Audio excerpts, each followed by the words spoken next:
I really struggled with this tonight because I wanted to do all of 8 and 9, but you just can't do them together. I would have been sprinting and marathoning through it. So I've made an executive decision because I get to make Ralph, why are you laughing at me? That's a good decision. An executive decision is a good decision. Okay. I think I'm just going to go into the summer. Anybody mind if I continue it through summer? Or do you need me to finish 1 Samuel by the end so that you are done?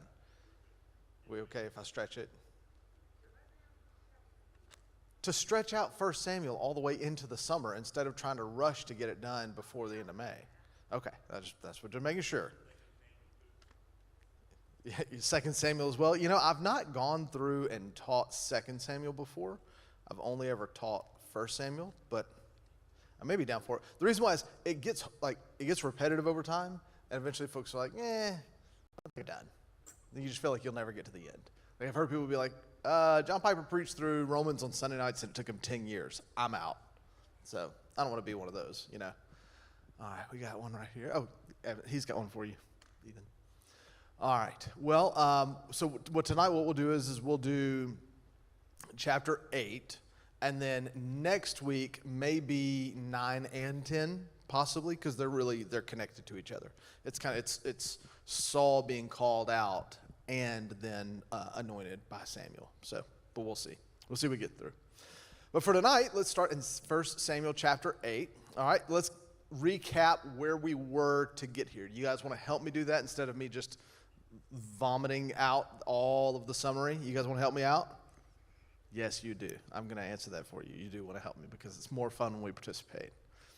All right, so who was the priest at the beginning of the book of 1 Samuel? Priest at the beginning of the book of 1 Samuel. Eli, okay, Eli. Frizzly, what's up, buddy? You know what, Frizzly? I got a sheet of paper just for you right here. Is Abigail coming too? You don't know if she's going to be brave enough to? Okay. Here you go, man. How about one for you, and then if she comes, one for her too? Yikes. Awesome. Glad you're here. I just got started. We haven't even filled in a blank yet. Don't worry about it. All right. So Eli is the priest at the beginning of the book of 1 Samuel, but who is kind of the first positive character in the book of 1 Samuel? What's that person's name? Hannah, right? Hannah is the first kind of positive character. Eli, was he a good priest, bad priest, or like kind of up and down in the middle? Kind of up and down in the middle, right? Who were the first, like really, truly, there's one wicked character to begin with that's mean to Hannah. Anybody remember that? It's her husband's other wife. That's right, yeah, Peninnah, right? So she's cruel to Hannah, teaches her cruelly.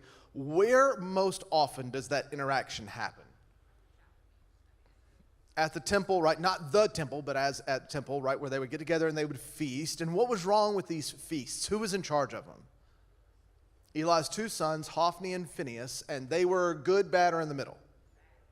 Big thumbs down, right? 2 thumbs down. These were bad guys. They were false worshiping. When they gathered people together at the temple, they were licentious, right? They had lots of bad things happening, things that were very, very much against the law that God had given his people in the wilderness and going into the promised land. All right, so bad.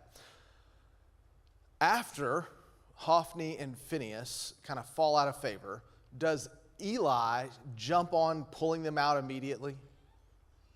Does he? No, he doesn't, right? Eli just lets them run as long as they want to. Eli is not fixing the problem that he could have fixed had he wanted to. So Hannah kind of persists in this. Eli, who ends up not ever really helping the situation, calls out Hannah because he thinks one day she's praying and mouthing words to God at the feast. What's he think she's doing? She is drunk. He thinks she's intoxicated. And he goes and he calls her out and she says, I'm not drunk. I'm going to the Lord.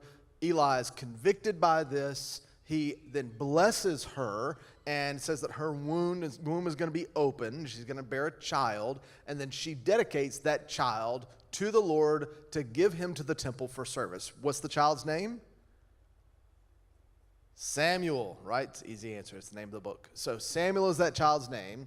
And Samuel is going to be responsible for kind of setting up the rest of the things to happen in 1 Samuel and 2 Samuel. He is going to be responsible for establishing Saul on the throne, for anointing David and putting David on the throne, and kind of projecting out the rest of the history of the kings up until some of the latter fall, right? Noah, I got a sheet for you, buddy. I'll let you have this. And then if there are any more, Ralph, would you hand to anybody else that comes in? Awesome. There you go. Noah? Oh, take it. You got it. Thanks, man. So, Samuel, going to be the one to anoint kings. He is going to fall, and we're going to see in just here in a minute where he's going to fall short and how the people of Israel respond to that. Right now, who leads all of Israel, right? Who is their king at this point in time? Do they have an earthly king? They do not, right? There's no earthly king. You have these things in a book. They're actually, the book is named after, that comes out of Joshua. You have Joshua, then judges, right? There were judges that came along, and the judges' job was that when they fell away from the Lord, the judges would redirect back to the Lord. That was their job. They were to judge Israel and redirect them back to the Lord. So the last of the judges is who? Who do you think the last of the judges was? I'll give you a hint. The name of the book. Samuel, because Samuel's actually not a priest. Samuel is the last of the judges. He's a prophet, but he's not a priest. He's not in the line of Levi. He's not a Levite. Yep, he's a prophet, but not a priest, and he's a judge. So his job was to judge the people and draw them back to the Lord, and he does do that, right? He leads them rightly. He leads them back to the law. He receives the ark back after the long break of the ark not being there and all the bad things happening, right? So he does do that. But as we're going to see, his sons go kind of the way of Eli's sons. And he's going to have some of the same problems. So the people of Israel notice and recognize. Go ahead, Abigail. You just go right ahead. You don't even have to go through the pew. You can go right here. He's got your sheet too, by the way. Frizzly does. I did it. Frizzly was more embarrassed than you were. And there's no reason to be embarrassed. You're good. I'm glad you're here.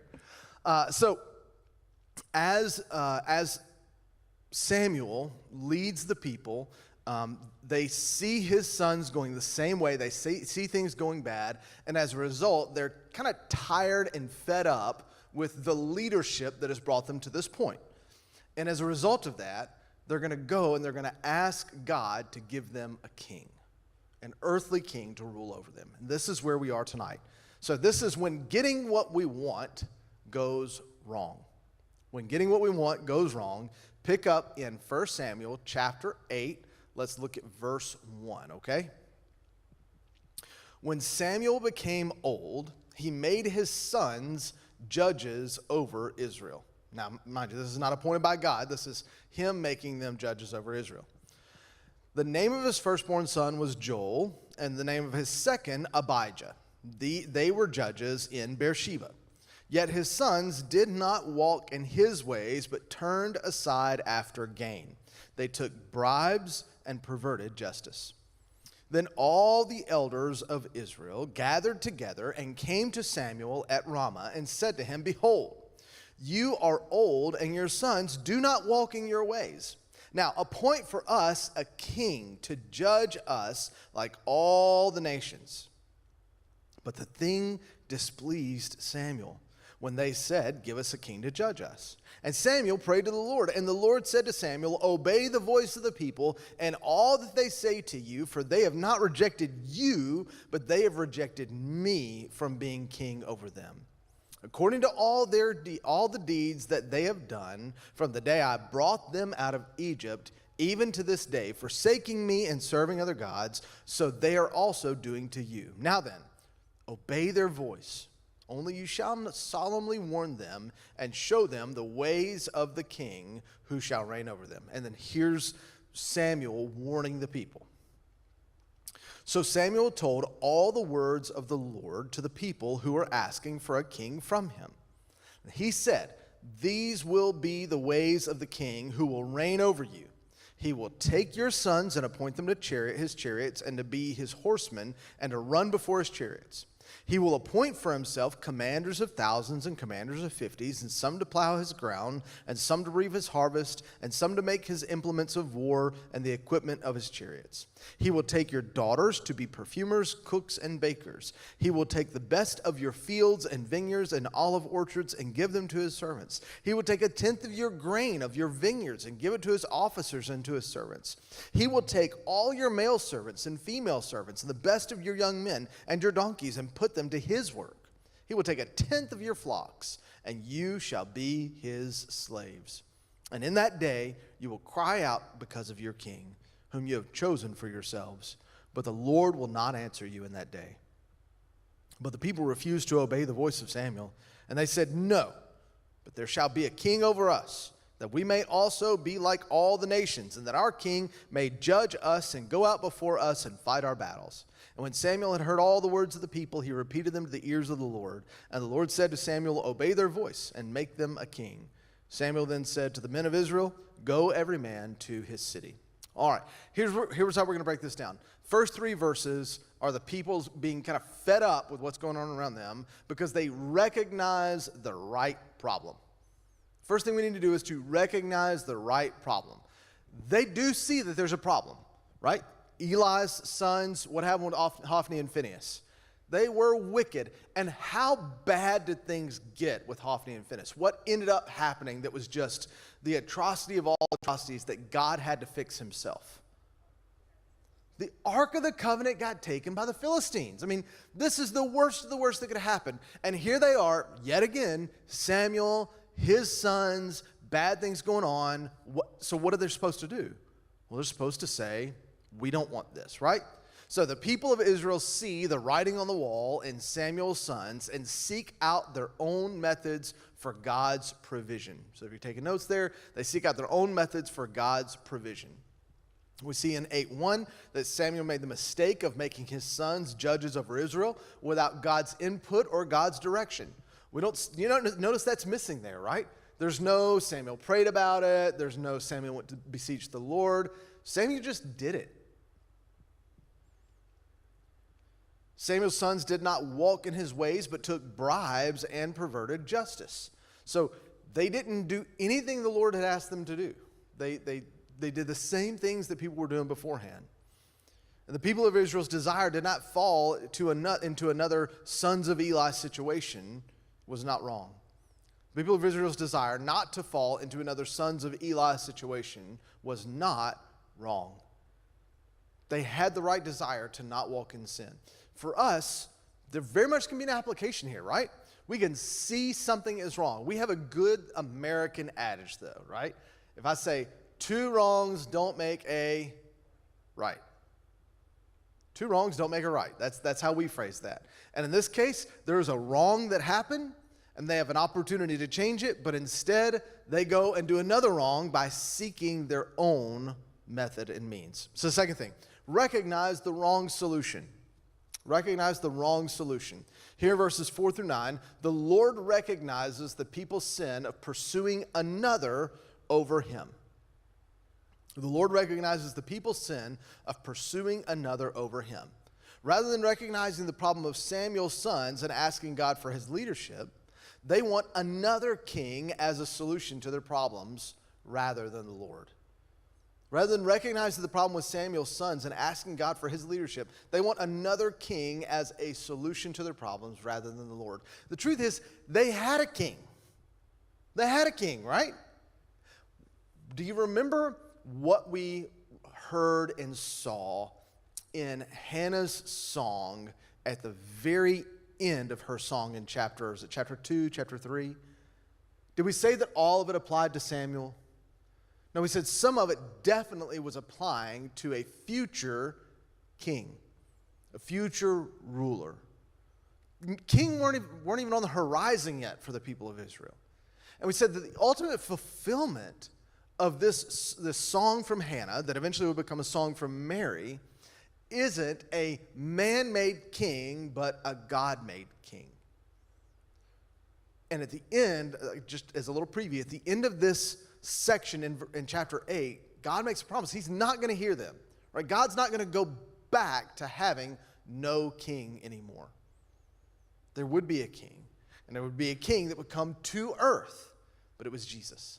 And it's just like we talked about on Sunday. What is the sign that was nailed over the top of Jesus' head on the cross?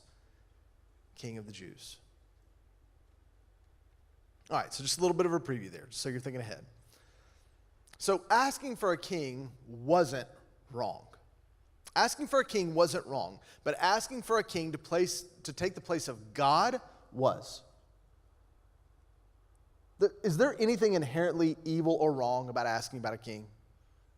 Is there something sinful in that action? No, right? Just like there's nothing sinful about driving a car. There's nothing sinful about, earning money. There's nothing sinful in that inherently. It's when that thing gets twisted, when you drive a car while intoxicated, or when you earn money by stealing it. It's when and how that happens that matters. Asking for a king wasn't a problem. If they had come to God and said, God, we need a king over us, and then God would have been able to tell them, I'm your king, and I will establish judges over you, or I'll establish these other ways, or find no king but me, maybe they would have had a very different situation altogether, potentially. We don't know. But we do know that's not what they did. No, they were supposed to go to Samuel. I mean, Samuel is their intermediary to God when God wants to speak. I thought about that too, because at the end, though, when they go and they talk to Samuel, Samuel then has to go talk to God for them. Right? They needed an intermediary. They didn't have Jesus as their great high priest like we do. Yeah, God couldn't speak with them because of their unholiness. It's a good question, though.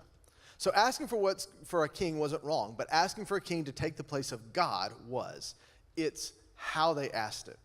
God recognizes in verse 8 that this is not a new issue for the people of Israel, though. It stretches back even to Egypt. Look at verse 8. I thought this was interesting. According to all the deeds they have done, from the day I brought them out of Egypt, even to this day, forsaking me and serving other gods, so they are also doing to you. Samuel is getting a little taste of what God is going through. What is Samuel? Samuel's most upset, and I try to put myself in his place as a dad in this as much as anything else. Why do you think Samuel might have originally been upset? Why do you think he went to God? Do you think he went to God because he was righteously angry?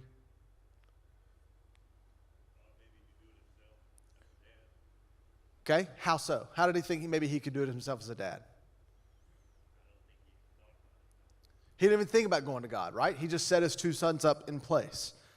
So when Samuel went to God with their attitude, do you think Samuel was upset because they were unseating God, or do you think it was for another reason?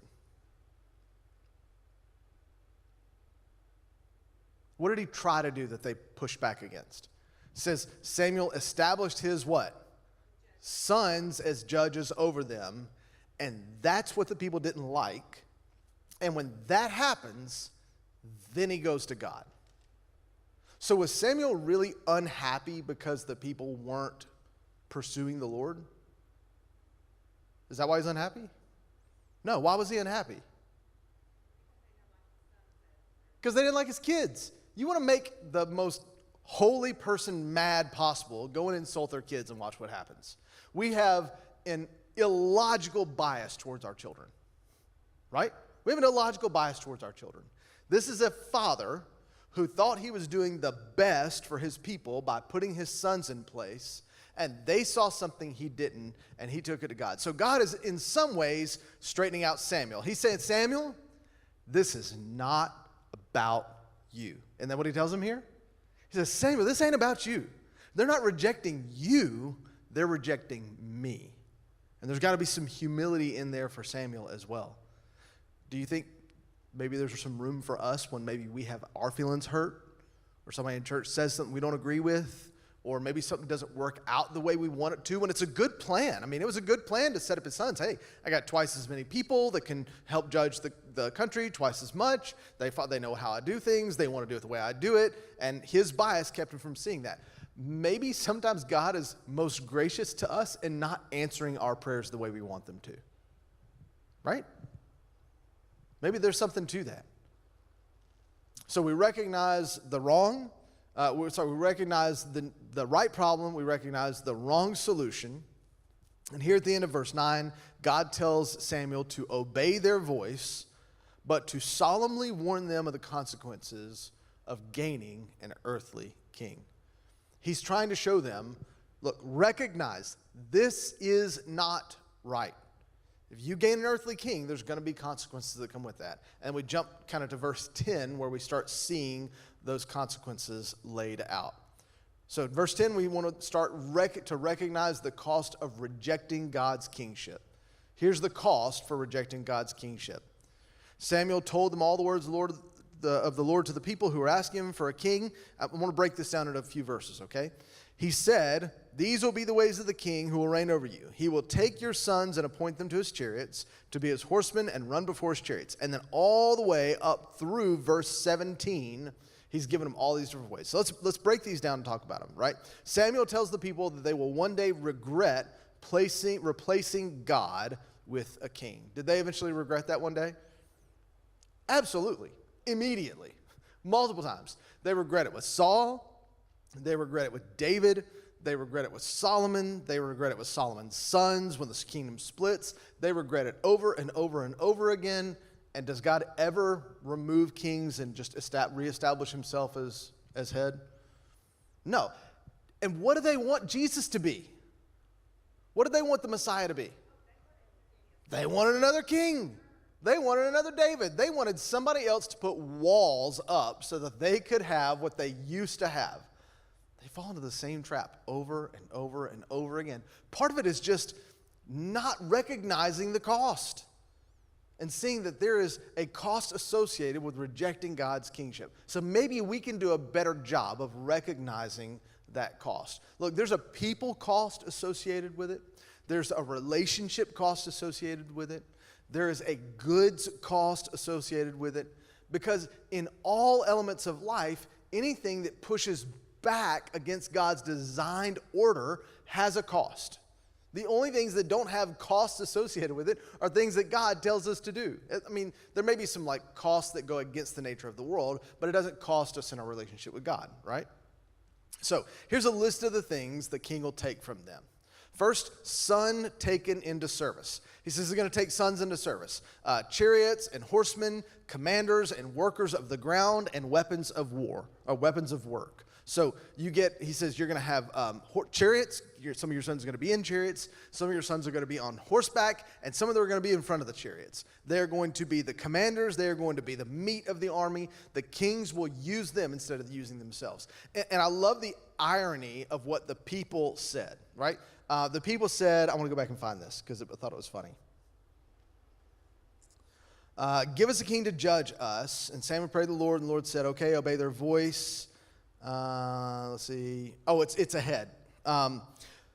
In verse 19. We'll jump back in a minute. But the people refused to obey the voice of Samuel, and they said, no, but there shall be a king over us, that we may also be like all the nations, and that our king may judge us and go out before us and fight our battles. I want you to remember that, okay? Because what Saul does, more than anything else, he is a chief coward.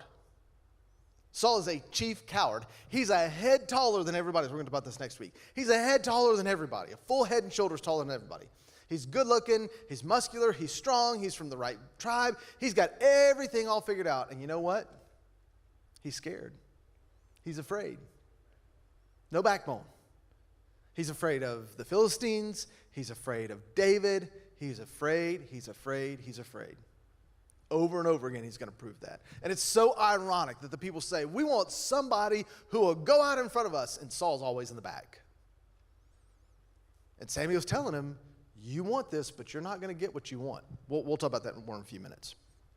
So their sons are going to be taken into service, chariots and horsemen, commanders and workers of the ground, and weapons of work. And the daughters are going to be taken to be perfumers, cooks, and bakers. I looked into this structure and where it comes from. This is just mirroring the culture around them. These aren't like God-designated offices. What they do is they're eventually going to be like the people of the land that they hate. They end up looking like the Philistines in culture, in activity, in everything. No wonder they become miserable. Does God set up a station for a perfumer in Levitical law? Those who have been reading our year through the Bible. Did you ever see a perfumer in there? How about bakers and cooks where women are designated? No, but they want to be like everybody else. It's going to cost them. It says their goods are going to be taken for his servants and for his household. This is going to be, like, they're going to be the feeders of the army. If they want to have a standing army, they want to have a standing king, it's going to cost them something. Did you know that before this, Israel doesn't have a standing army? They don't have a standing army. I mean, they are farmers with pitchforks when it comes time to go and take a land. That's how God gives. I mean, go back and, like, we're going through Joshua now, right? We just finished Joshua 24. There's only 24 chapters in Joshua, right? We just finished the book of Joshua in our daily Bible reading. Did you see anywhere in there where the army was just grandly victorious? Think back through it. The only time that they fight themselves is in the battle with Ai. And they go it alone. And what happens at Ai? Right after Jericho. Good or bad things? They're defeated, soundly defeated, because there was sin in the camp and the Lord didn't go before them. But what about the other stories? Give me some things that happen in the book of Joshua, because we've studied in Bible Fellowship. We're doing our yearly Bible reading plan through their year, and some of you at least been in, vacation Bible school as a kid. What are some things that God does that are miraculous in Joshua? What was yours? Yeah, he parts the river, the Jordan River, parts the Jordan River so they can cross over into the Promised Land. Pretty miraculous. They didn't set up bridges with armies, right, and power. The walls of Jericho come down and they defeat Jericho, but do they chip them down with, like, axe hammers and things like that? No. Right, they march around it and then the angel of the Lord brings down the walls. What else happens in Joshua?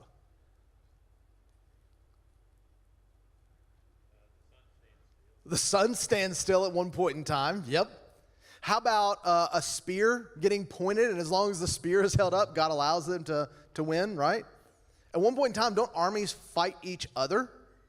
And there's a noise that discombobulates people, and they fight each other in one of them, right? Doesn't that happen in there? So all over the book of Joshua, as they settle the land, these aren't like major Roman military maneuvers.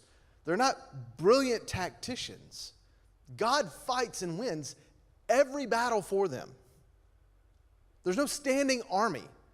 God's won all these things in spite of not having that. And then once they get the land, then the people are like, oh, you know what we need? We need one of those. It's when they start losing battles. It's when they start having their own army and start looking like the kingdoms around them. It's that rejecting God's kingship. It's so important that we recognize what that looks like. Because in our mind, we think, oh, it looks like wickedness. It looks like sin. It looks like wrongdoing. It looks like, no, oftentimes it looks like the things that make us feel really good about ourselves. Rejecting God's kingship looks like, oh, we have more allies. Or, oh, we have more security. Or we have more money. Or we have more things. That's often what rejecting God's kingship looks like. Now, they're not bad in of themselves, right? Just like we said with the king earlier. It's not bad to have more money. It's not bad to have more friends. It's not bad to have these things. But when those things are what they rely on, rather than God as king, that becomes a problem. So we're to recognize when those things are starting to replace God as the lordship of our life.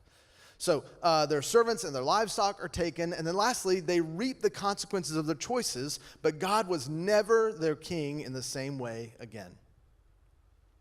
God says, and in that day you will cry out because of your king, whom you have chosen for yourselves, but the Lord will not answer you in that day. Isn't that sad? They were broken forever after this. All right, last thing. We talked about recognizing the right problem. Hey, this is a problem that needs to be fixed. We talked about recognizing when the solution is wrong on the front end, that we need to pursue the Lord and ask him. We talked about recognizing the cost of an earthly kingship and what that takes from us in our relationship with God when we stop relying on him and start relying on ourselves. And for them, it was a cost of sons and daughters and goods and properties and everything else. Last, we want to talk about we want to recognize that expecting a perfect king on earth is an unrealistic goal.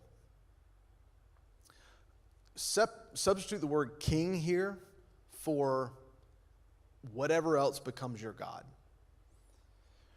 Expecting a perfect life, a perfect marriage, a perfect family, a perfect kid, a perfect job is an unrealistic goal. If we want any of that to fill our heart where God should be doing it, it's an unrealistic goal. Look at verse 19. But the people refused to obey the voice of Samuel, and they said, "No, but there shall be a king over us." And listen to how they describe him. "That we also may be like all the nations, that our king may judge us and go out before us and fight our battles." That's what they wanted. Their idea. Not lead us to the Father, not lead us to God, not do all that, but look like those around us. And when Samuel heard all the words of the people, he repeated them in the ears of the Lord. Go back to, he had to tell them the Lord because they couldn't. The Lord said to Samuel, "Obey their voice and make them a king." And Samuel then said to the men of Israel, "Go every man to his city." So the people push back from God, and God grants their request for a king. The people push back from God, and God grants their request for a king, as God is so often to do. Often he gives us the desires of our hearts, even when it's not what's best for us. And so we thank God for unanswered prayers, and sometimes, though, he allows those things to be answered in that way so that we'll learn to trust him more. The people of Israel expected their king to do what God did. This is kind of where the ultimate lesson is for me in this passage. Anytime we expect an earthly instrument to do what God is supposed to do, we will be disappointed. We'll be disappointed. If you are expecting me to be your bastion of perfect decision making, you're going to be disappointed. I'm going to say something wrong. I'm going to do something wrong. I'm not going to be at the right place, or I'm going to forget your surgery. I'm going to forget your loved one that passed away. Or I'm going to forget your name and call you by the wrong name. I still do that to people I know and love. Yes, Scott. Sean. I still do that to people I know and love. Partly because I'm trying to remember 445 names. That's part of it. But part of it is I'm a poor God. Good friend, poor God. Your spouse is a poor God for you. They are not going to be perfect. They're not going to say everything perfectly. They're not going to fix your emotional problems when you're a wreck. They make a poor God. Money, great tool, poor God. God can leverage a whole lot of good for the kingdom with finances. Poor God. Home, great shelter. Poor God. Wood, hay, and stubble. It's going to burn down one day. Or fall down. Whatever else you might say. These people, their king would become a very, very poor God. So they recognize the problem. We don't want to go down, round 2 with Hophni and Phinehas with Samuel's sons. We don't want to go and have this whole round again. Did they want God, or did they just want a better life? They just wanted a better life. They didn't want God. And that's where the problem was. Last thing, Samuel faithfully characterizes the words of the people to the Lord, who then releases them to their homes so they can call a king. You got to imagine that looked like a victory for them, right? He tells them, you can do it. Now go home so you can cast your lot for a king, essentially. He's going to go and anoint one. He's going to go do his thing. But they've got to feel like they're marching off in triumph. And in my mind, I'm thinking, they're getting what they want, and they have no idea how wrong it's going as they walk away. The path that it has started the world down. But as God does, he leverages what they meant for their own selfish purposes for good. How does God eventually use this for his good? We saw it in 1 Samuel chapter 2 with Hannah's song. And we see it now in the projection of a king that's going to be good. Right? We have this good king that's mentioned earlier in the book. How is God going to use their mistake for his glory? He's eventually going to what? Who's he eventually going to bring as a king? Jesus. Do you remember whose line Jesus comes through? David. Okay.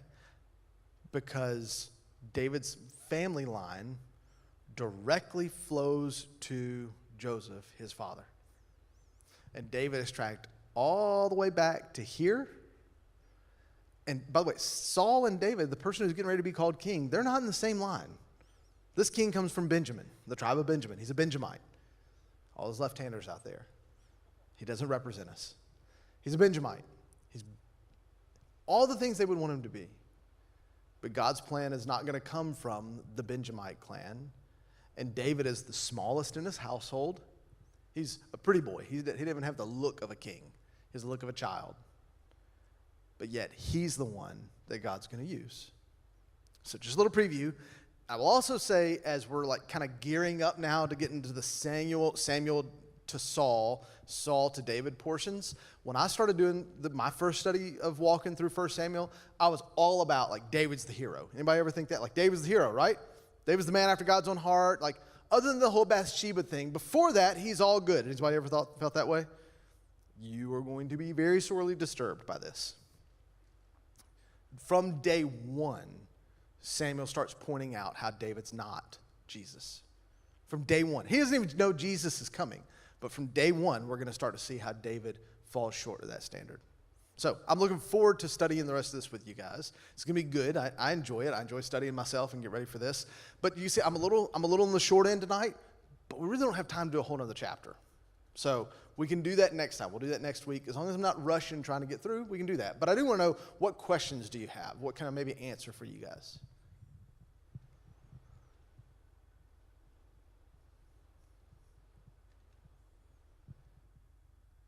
It's kind of a self-explanatory chapter. I know.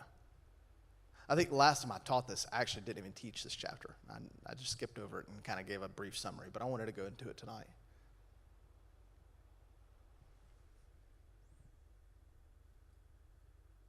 Chris, you look like you have one like boiling right on the edge you want to ask. I'm trying to think about it.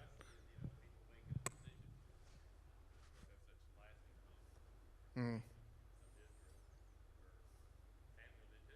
Yeah.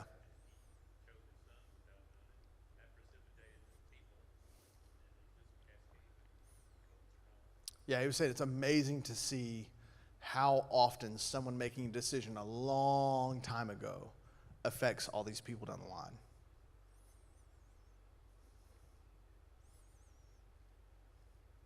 I guarantee you the people who were born into Babylonian captivity in that 70-year period wish they didn't have a king.